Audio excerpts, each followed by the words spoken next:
এই আপেলটো আজি 15 দিনমান হ'ল মই এই ধৰণে বাহিৰতে থৈ দিছোঁ। আমি আচলতে আপেল কিনি নাখাওঁৱেই, মানে আমি থলুৱা ফল মূলহে খাওঁ। এইটো কোনোবাই প্ৰসাদত দিছিলে, মই বোলো এটা পৰীক্ষা কৰা যাওক। এই আপেলটো ফ্ৰিজত থোৱাই নাই, 15 দিন ধৰি এই ধৰণে বাহিৰতে আছে। ইমান গৰমত আপেলটো 15 দিন ধৰি বাহিৰত আছে, তথাপিও পচা নাই আপেলটো, যেনেকৈ আছে তেনেকৈয়ে আছে। কথাটো বাৰু চিন্তনীয় নহয়নে?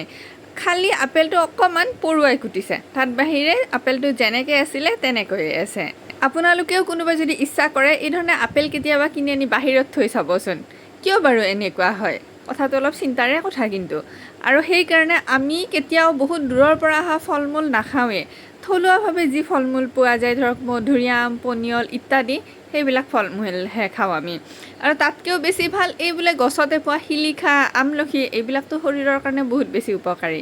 এতিয়া আপোনালোকে কথাটো চিন্তা কৰিবচোন, চিন্তা কৰি কমেণ্টত জনাব এনেকুৱা কিয় হৈছে। আৰু কোনোবাই যদি ইচ্ছা কৰে আপোনালোকেও এই ধৰণে পৰীক্ষাটো কৰি চাব পাৰে।